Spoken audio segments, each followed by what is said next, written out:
Normally on Designing For, we focus on taking individual levels under a magnifying glass and showing what they do for a player on an instructive, thematic, or fun perspective. These are concepts that we feel can be applied to other games in the genre or kept in mind for other games that want to apply a sense of a certain concept in a level, boss, or other section. However, games can be enhanced by their narrative and character elements as well, so we will occasionally address those. This is one of those times, where we analyze the character depth of Dr. Eggman. Aha! Get a load of this!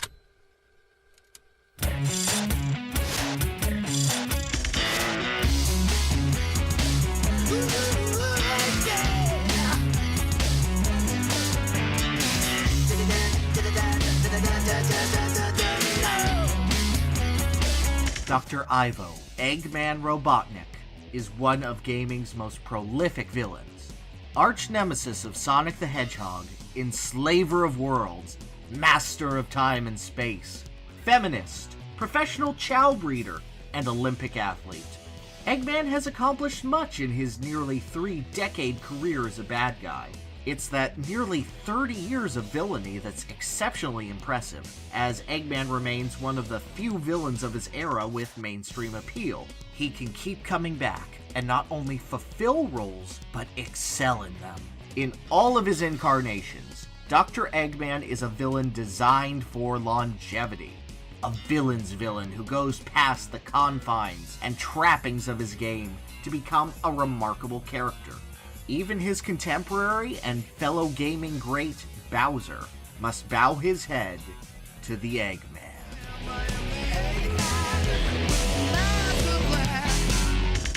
Early action games didn't have any text and never stopped the gameplay, so bosses only had a split second to inform the player of their behavior and how to beat them.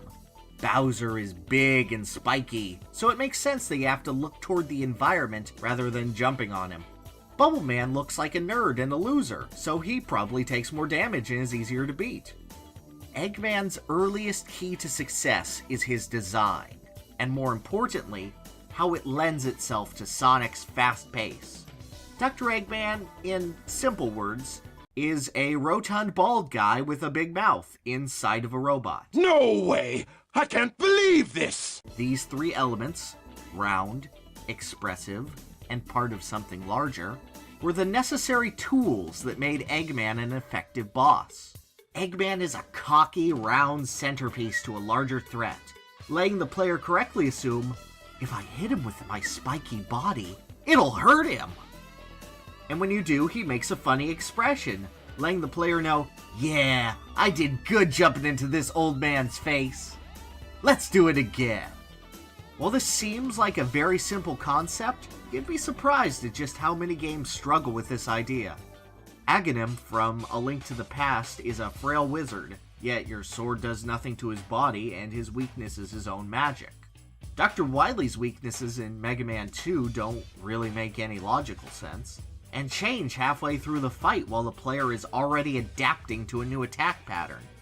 Eggman not only manages to keep his boss fights consistent, but let the player focus on new methods of approaching him rather than how to hurt him.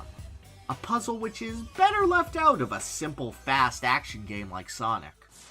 Because of this, Eggman's design serves as a foil for Sonic's speed. In a majority of Eggman's encounters, he is very slightly mobile, switching his position on the screen or manipulating the environment around him to make his position harder to access. Sonic is always coming at Eggman, having to catch up with him in order to deal damage, finding a way around Eggman's attacks, getting himself in the right position, and striking, all within seconds.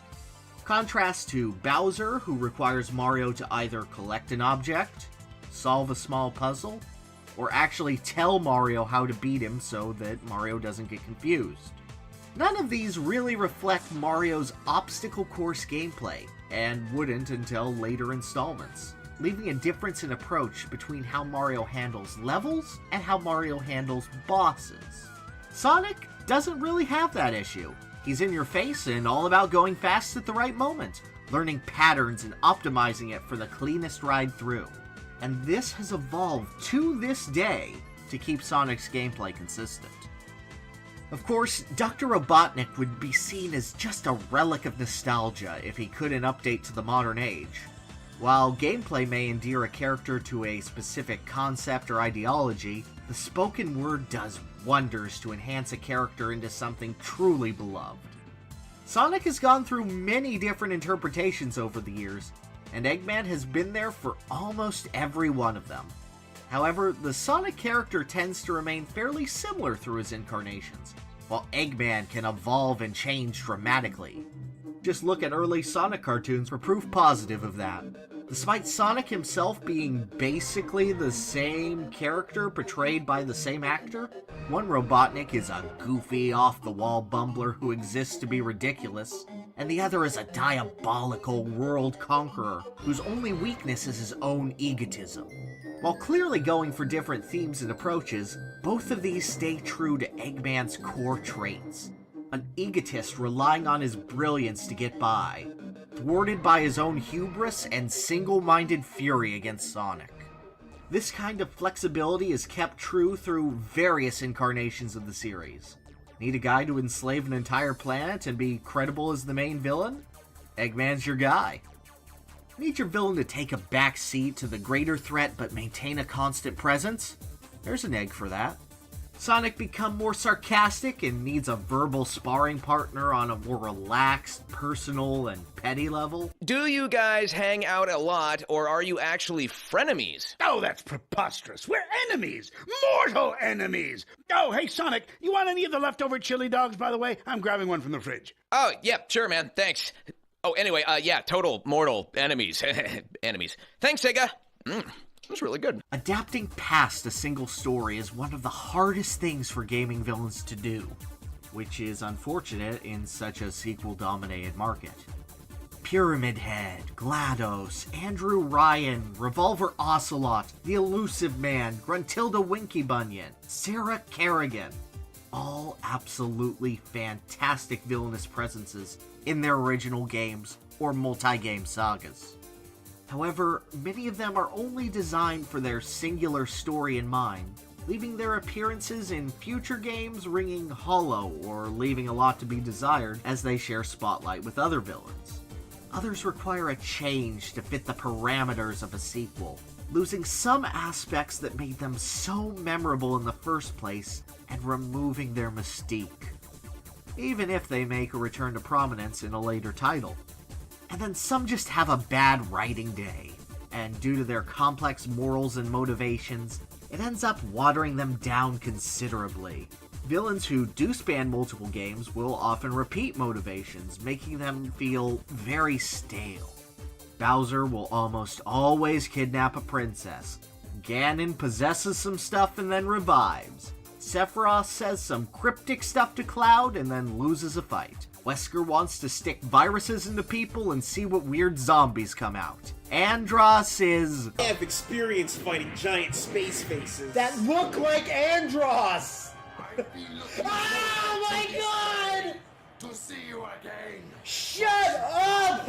These obstacles are no problem for Baldy McNosehair. Eggman may want to collect the Emeralds, but he could also feel like tearing space and time asunder, convincing Shadow to be a loyal servant instead of a loose cannon, terraforming the planet to harness evil energy, blowing up half of the moon and blackmailing the government, or making a girl cry in order to end the world and build a new one.